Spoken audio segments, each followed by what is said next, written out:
Hello, Shonda. Thank you so much for joining SheLeads today. I am so excited to have you on the show and just to learn from you, so thank you for coming.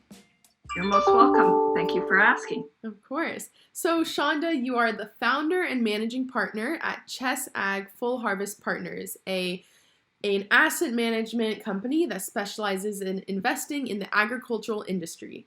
And with this, you bring a wealth of experience. So I read that you have 25 years of experience in managing various forms of financial assets and just being in hedge fund environments, whether that's a executive director at Goldman Sachs or a partner at Montier Partners. And from what I saw, a lot of it is overseas, whether that's in Tokyo or London. So definitely excited to hear about that. But before we get started, I want to hear, one thing I love asking my guests as a first question is just to take me back to when you were my age, 22 years old. You were graduating from UT with a bachelor's in anthropology and zoology. Yes. And at this moment, what did you imagine you wanted to be? What did you see your career? What questions were you asking yourself? Just, walk me through that process. So, wow.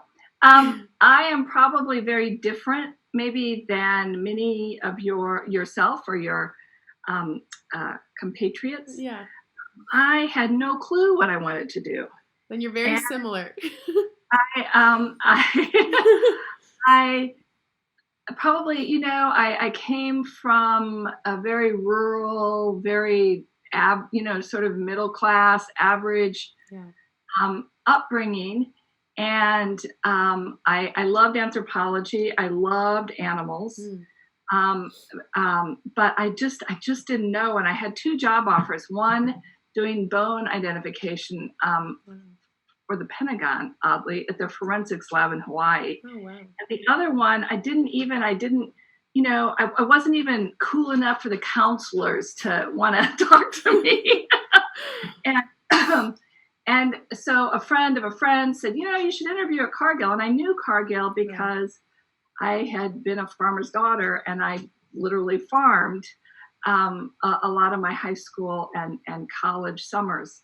And so I thought, okay, I'll try that. And thank goodness the guy who was normally in charge of recruiting the college graduates wasn't there that day. And a more senior person was there. And they said, we think you'd make a really good grain trader. You can figure the basis and you're 20 years old, you can do this or that. I'm like, yeah, I can do that. Oh yeah, I can measure a grain car. I had all these sort of skills, right. Weird skills, right? Very practical skills. And so I thought, gosh, Hawaii sounds really nice, but blood, what do I do? If there's blood or there's war, I'm going to faint. I can do bones, but I can't do blood. And so I took the Cargill job and sort of never looked back. And I think sort of maybe a why or a something to share with people your age is, and I feel maybe it's lacking a little bit today, is about curiosity.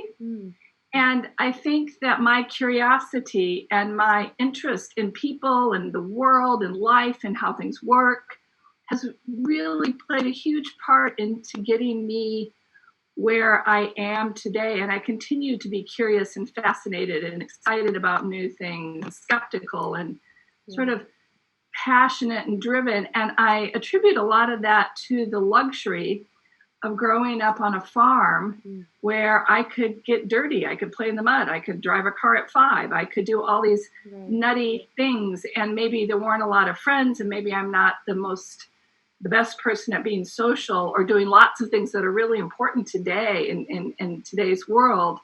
But I'm very, very curious and I'm a good judge of relative value and I can figure things out.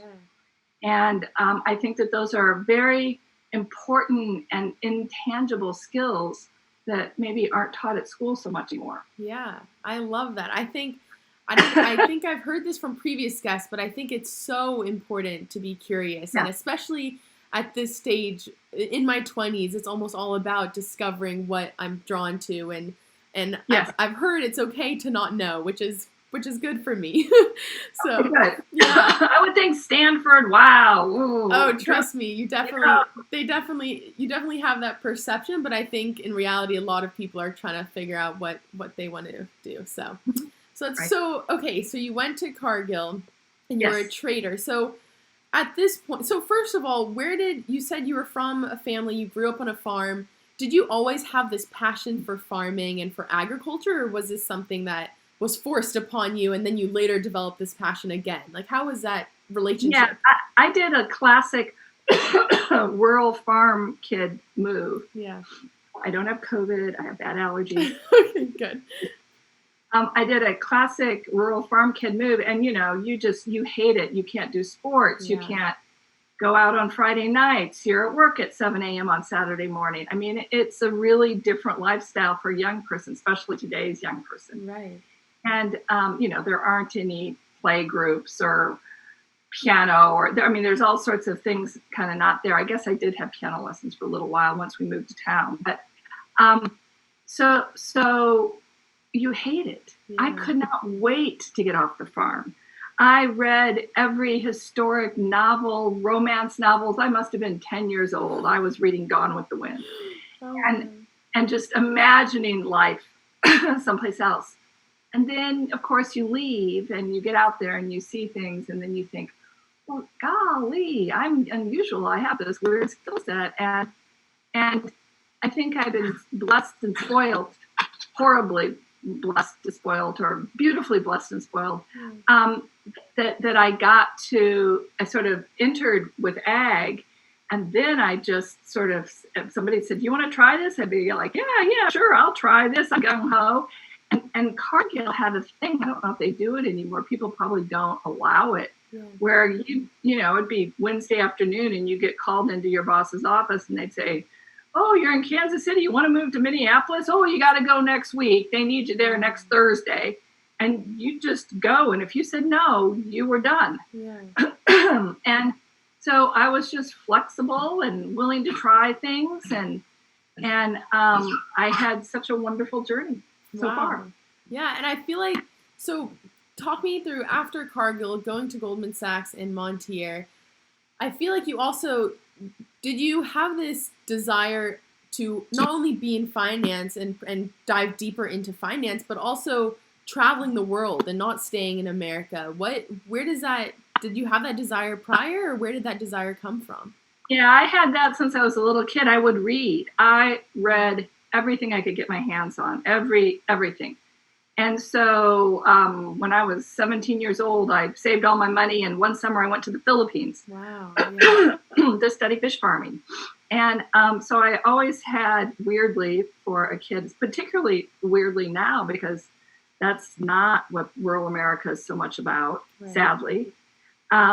I always had that desire, and I loved it, and I loved living in Japan, and I loved living in the UK, and finance is funny.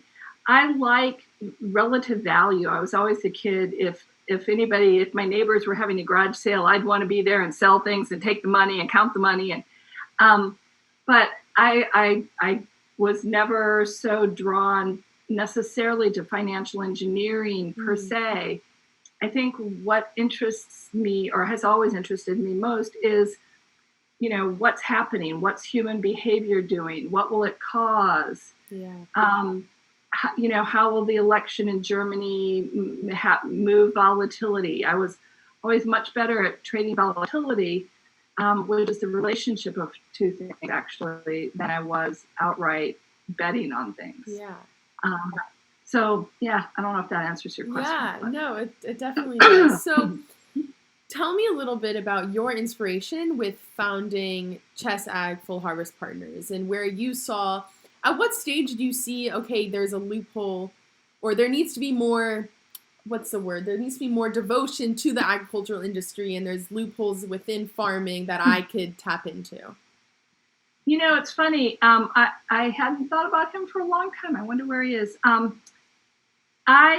I was in London, and I felt like the hedge funds industry that I'd been involved with, and this was probably 2001, 2002, even back then, and I was leaving, I sold my stake in Montier. I felt that it would be disintermediated. And that's sort of kind of what eventually happened. And, I'd been so lucky. I'd been more successful than I'd ever dreamt of. And I never do kind of what's easy, which is probably stupid. I should do more of what's easy. But I tend to choose what's interesting. And actually, I would still suggest that today. I speak to groups of young people and they say, I want to make a lot of money. I'm going to do this. And I'm like, that's the stupidest reason I've ever heard of in my life for you to go do something or choose a career, because there's a high probability that it won't work out for you, which has nothing to do with your brains. It could be timing or the markets or all sorts of things. And so don't do that. Choose something you really love or that fascinates you. And so I'd always sort of kept my hand in farming, and friends used to tell me when I was at Goldman Sachs, and they were going to lose somebody who'd gone to a dude ranch, let's say, and they were like, "Oh, I'm out of here. I'm out of New York City. I'm going to go be a dude, get myself a ranch." And I'd say, well, it's really hard. It's not what you saw in your experience. Excuse me. No, you're good. Go home. Go to my farm and farm. Be a hand on the farm for a week. If you come back and still want to leave, leave. And everybody would come back and go, "Ooh, we love Goldman Sachs." Yeah. So anyway, I'd always sort of, people would be like, "You idiot, you fill your gas tanks by going and getting in a car and driving without seeing another soul for 200 miles. You love rural. Why don't you put your two skill sets together?" And that's what I did. And it wasn't an easy road. It's been a really hard road, actually. But it's not one that at this point in my life I would change for anything. It's so fascinating. And I think food is so fascinating. And people maybe have taken it for granted for so long. And with our current pandemic issues, maybe not so much anymore. And how we'll think about it and the way we'll think about it and where we'll source it. And all those things are like sort of flying up on the table. So true. Really interesting time to be in agriculture. Yeah, so true. So you touched on it a tiny bit about that there were challenges. So tell me a little bit, what is the most challenging part when you were starting this and maybe one you face today? And almost how do you deal with it? What lessons have you learned that almost have taught you lessons to deal with challenges in general? Just one foot in front of the other. Yeah. I think that the girl thing has been really, really tough. It is women who take risk of power. Yeah. I think women who are in sales, women have made incredible advances, and yet still such a small percentage are CEOs. Right. So women who manage a lot of money, etc. I think it's still really, really hard in the world, and it's difficult because, and particularly in agriculture in rural America. Oh my goodness! But it's when you're dealing with someone, they're either that way or they're not. I used to have everybody'd say, "Oh, wasn't Japan horrible, Shonda? Oh my God, to be a woman in Japan." And I had this boss at Cargill, Joe Koizumi. And he was wonderful. And he didn't care if I was a woman, a spotted cow. He didn't care who I was. As long as I did my job, I did it well, I was funny, and he's still one of my great friends today. And so, but those people, I think for men, maybe there's a lot more of those people in the world that you kind of see eye to eye with if you're a guy in the business world than if you're a woman in the business world. The amount of men or women, for that matter, that sort of don't care who you are and they just want to do good business is smaller. And so that's probably the biggest challenge that I've faced. And also, I think it's really hard in the United States today to be a global citizen. Maybe not in big cities, but certainly if you're in rural America, it is very hard to be a global citizen. It's people just don't think like that, and there's a huge divide between rural and urban. Yeah. And we want to make intelligent investments and money for our clients, but we also want to be a bridge maybe to help people cross those things, because rural America represents 20% of our population. Wow. It's pretty big. So Yeah. that's crazy. And I want to dive a little bit deeper into the first challenge, being a female. Not only, I talk about it a lot, and I talk to my guests about being a female funder, female founder. It's just, there is a big gap still, but Yeah. you bring a whole dimension of being a female in finance and agriculture. So Yeah. you say how you can come across a boss who doesn't care who you are, what you are, it doesn't matter. But what about the other ones who do care and who treat you differently? How do you deal with those? And like, how do you maintain your confidence and your belief that you deserve to be there? And yeah, like, what do you do to still have a seat at the table?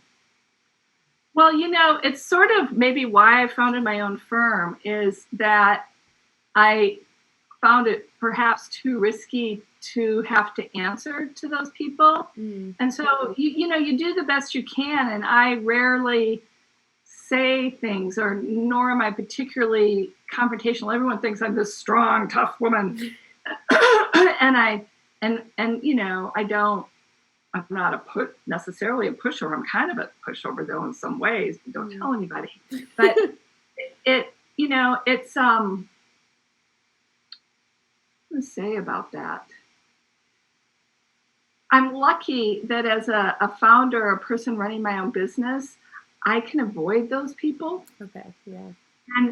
And so I know almost instantly now, not always, but often, if it's somebody I just don't want to do business with, or I don't want to be involved with, or I don't want to, that's going to gaslight me or do something crazy or whatever. And I just am sort of like, okay, next. Well, I'm going to find a different person to work with on irrigation.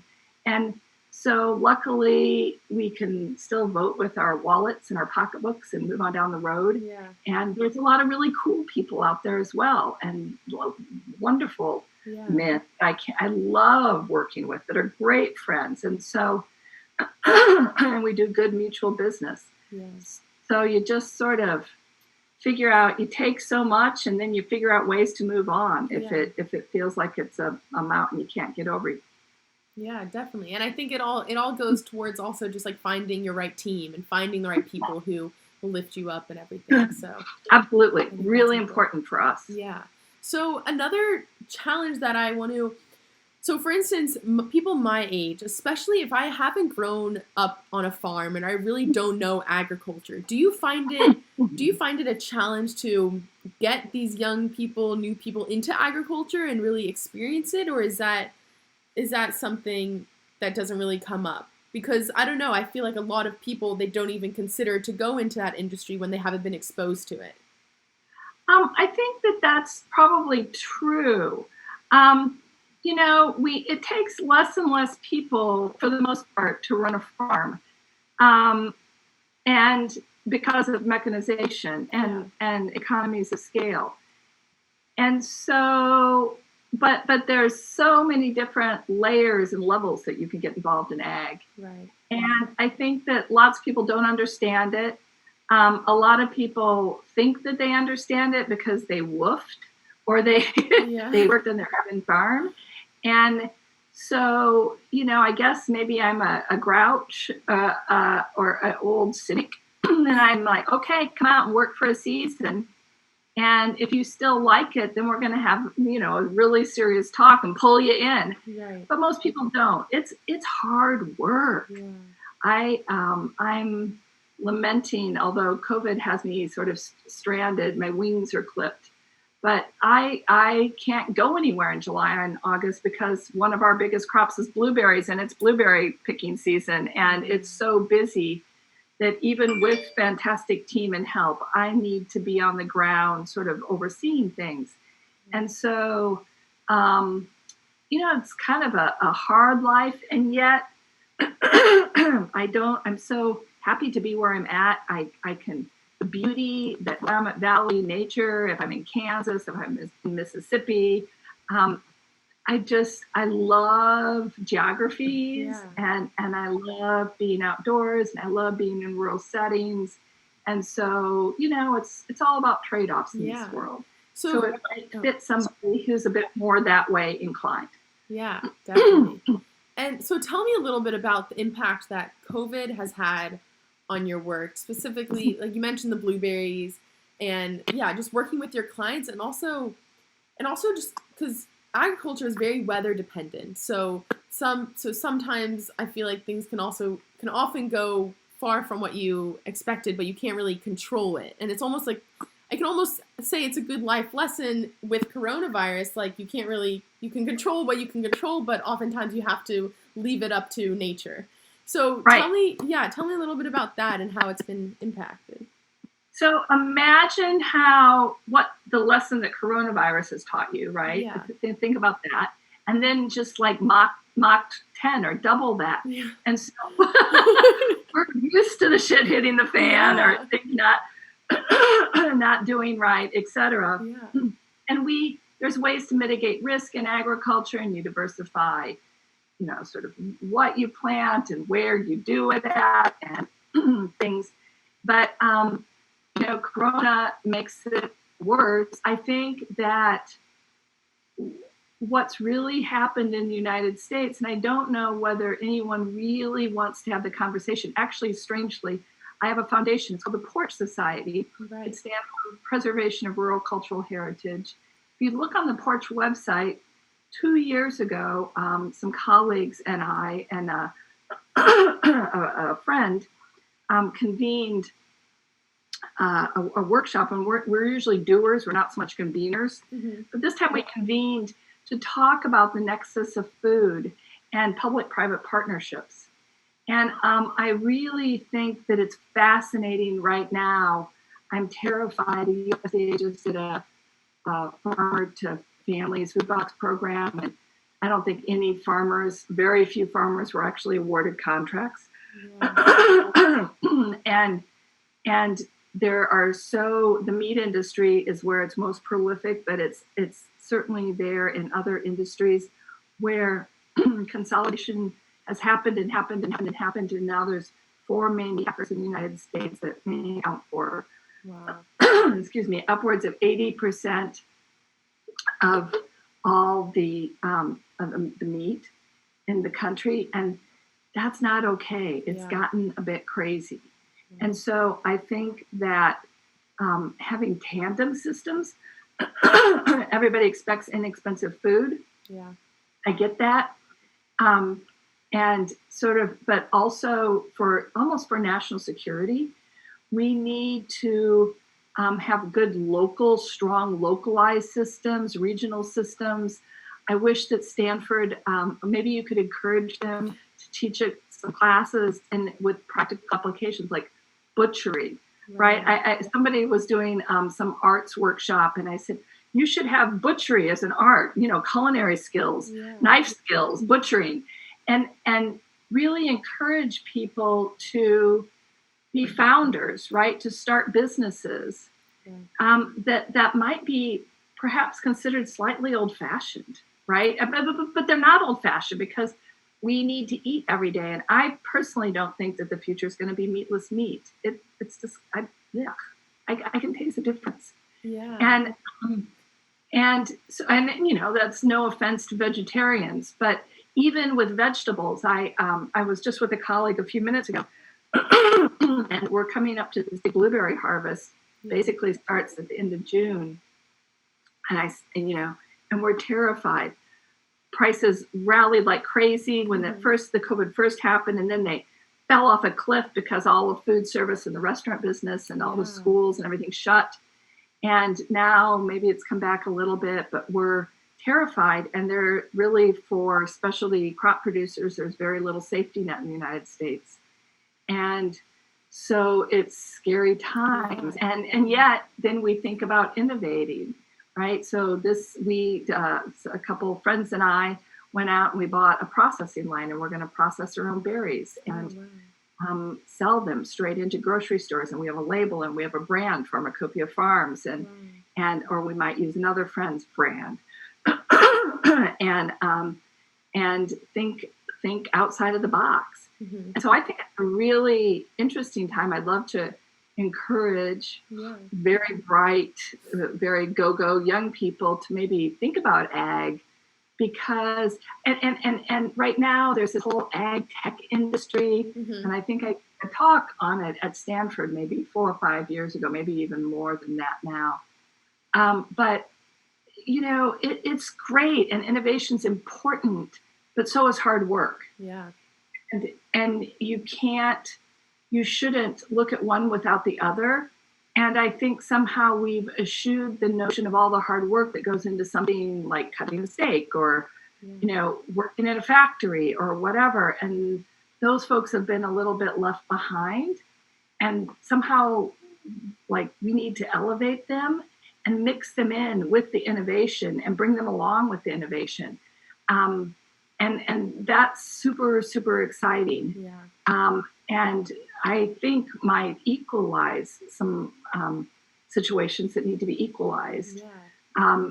And maybe provide security and a better, more secure food supply as we go. Maybe that's too rosy and win-win, but I sort of think somehow there's something in all of it, and it's a really interesting lesson right now for us. Yeah, no, it's very, very interesting, and I agree. I think there's a lot of innovation everywhere at our fingertips, so I think it's about capitalizing on that and really it's like, I don't know, I read somewhere you can never waste a good crisis, so it's almost like taking this in and So, okay, so you mentioned how, this was my next question, and you gave a great segue. So you mentioned how you don't think that the Impossible Burger and meatless, you don't like the taste, but you don't think it's also the future. So I want to know, what is the future of, in general, in that category, but also in farming and agriculture, especially with this integration of technology?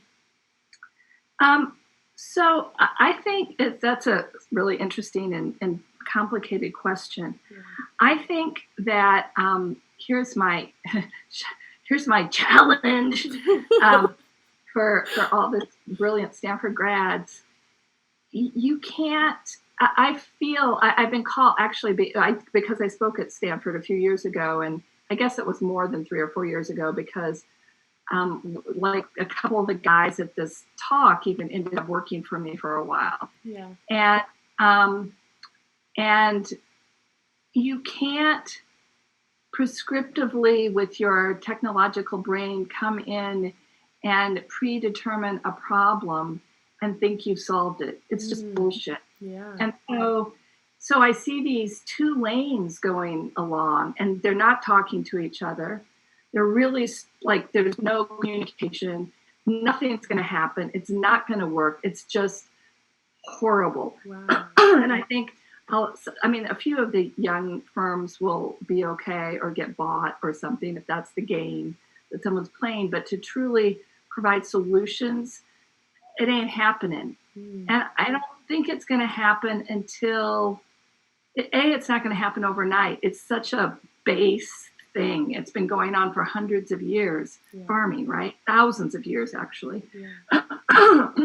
And I can so easily wear two hats. One hat is, I'm a shitty old farmer way out on my country road. Abraham Lincoln signed the deed to the farm that I was born on. And it still raises corn and soybeans. It's been raising corn and soybeans since the 1950s. Right. And you are trying to tell me that that's not sustainable? Yeah. Bullshit. Yeah. Okay, so that's one side. Then there's the other side. I travel all around the place, and we own all these farms, and we have tenants on some of them, and some of them we farm ourselves. And there's some really naughty people that need to go back to school and learn something, and maybe need to take time to do something in a different way. And so I want to spank them, and they're farmers, and they're sloppy and lazy. And I sort of blame Monsanto and Syngenta and all the big ag companies, because they've gotten it down to a little minute science, and they know every little thing, and they'll finance your chemicals, and they'll bring you your seed, and They just give a prescription and they make it easier to farm than it's ever been. Mm-hmm. And it's really not that easy. And so, or it shouldn't be that easy, perhaps. But maybe it's sort of caused some bad actors. There's some, and so I think just because somebody's organic or somebody's not organic or GMO, or I think that like throwing down these hard lines isn't helpful to anybody. And actually like bridging it or getting a job as a farm manager on a farm for 2 or 3 years and then solving your technological problem, right? Flipping burgers. I learned so much when I go out and work with my work crews. When there's 100 people in my field that are hired at $14 an hour to come in and prune my bushes. When I go out and work with them, that's when I learn. Yeah. And I think I know something and I don't. And so I really encourage people that if they want to solve problems in ag, they have to be an ag. And if you haven't been an ag, then get an ag and come spend some time here. And then use this knowledge from the outside to help us solve real problems that we really have. You know, it's so funny. People are like talking about internet and, you know, sort of this and that. And 30 or 40% of rural farms in America, we don't have enough signal to run the damn programs that people are making for us. Yeah. Right. And, so interesting. And they get out and people get out and feel like, what? And so sometimes going backwards is more innovative than technology. One of my favorite farmers in the United States, it's a farm called Tuberk's Farm. It's based in rural Mississippi. It's a classic, large kind of American farm, several thousand acres. They farm soybeans and rice, very Mississippi. They threw out so much technology, probably 20 years ago, and really went back to the basics. And now, and they do monocropping, and it's so smart. Wow. They have levees. They put water on once. They use less water than it takes to grow soybeans. They use less fertilizer. The organic matter is up in their soil. Nature abounds on that farm. It's incredible. They plant all these ancient varieties. They have a mill on their farm. They're vertically integrated. They mill their own rice. Wow. That farm is the most holistic, sustainable one of them that I've ever known. And yet it wouldn't fit anyone's perfect little definition. And so I think that it's forward and backward together somehow. It's holding hands, and it's looking at things that provide huge income for a lot of companies that we don't actually need perhaps anymore, that might be bad for us. And maybe doing things in a more simple way might be better. And more sustainable in the long run, but it doesn't make anybody else a lot of money by providing service. And so I think it's those kind of conversations that, you know, I'm getting old, you'll be able to have with people. Hell yes, I believe in capitalism, but maybe it's kind of gone a little amok here. And sometimes it's okay to just get by and help all your fellow citizens and help them get by. And if you all slide by together, when things get a little bit better, you got to market again. And somehow we've sort of gotten away from that. And I know that seems to have deviated from your question, but I think not so much in a way, because I think that I feel like, you know, the Berkeley, I won't point fingers at Stanford completely, but like nutty crunchy. My sister-in-law is a professor at Berkeley. She'd go around about it, but you know, it's very condescending. It's very like, I know I'm educated, you idiots out there, you're stupid. And that ain't helpful. And they don't know. And so it's all that bridge building stuff. Yeah, it's very, very interesting. And I'm really glad I asked you about that, because it's almost, I think you can even draw parallels with anyone who wants to start their own company. It's as if you're solving problems for people in a different country. You don't know what they're dealing with. You don't know. You haven't been immersed in that environment. So who are you to say that you can solve it? or that you are solving it, even if you intend to and you want to. So I think it's really interesting. So go ahead. No, go ahead. No, so I just wanted to finish off with some fun questions. So first, what is a passion or hobby that you have, Shonda, that's just unrelated to your work at all? Gosh. This is weird. I almost think all my passions and hobbies are related to work. That's great. Yeah, I mean, I would have been an herbalist, or maybe I still will be. Maybe I'll retire when I'm 7 and study herbalism. But that's, about kind of growing things and food and what's actually in it and what it's good for. Yeah. I mean, I'm a huge foodie and I love, great food and wine. And so that's also about agriculture. No, that's great. I love it. I think that's great. So I like to fish. There. Oh, very great. Okay, good. It's okay. I'll let that count. Yeah. Okay. So perfect. Okay, as a last one, I ask everyone, what is a fun or weird talent that you have that no one else really knows about? My weird talent, golly, I'm not sure. I can make pig noises and sound just like a pig, but I really don't know you well enough to do that. Are you sure you don't want to try that out? No, I don't. Okay, that's fine. That's probably my strange talent. I don't know. I like I'm kind of getting old, and my weird talents are all getting smoothed out. I don't know. All right. Okay. Well, we'll take the fishing and everything else that you mentioned is great. Okay. So. Yeah. I can't. I'll tell you. My weird talent is that I can sound just like a pig. I mean, really like a pig. Okay. That's a good one. I'll take your word for that too. That's great. Yeah. Okay. Well, Shonda, I just want to say thank you so much for coming on to SheLeads. It's been so much fun, and I've loved learning about agriculture and tech and just all of this. So thank you so much. All right. I think that you should come and work in the blueberries for a week or two this summer, and then you could catch all you wanted. You're right. That'll be great practice for me. I agree. So, take care. All right. You too. Thank you so much.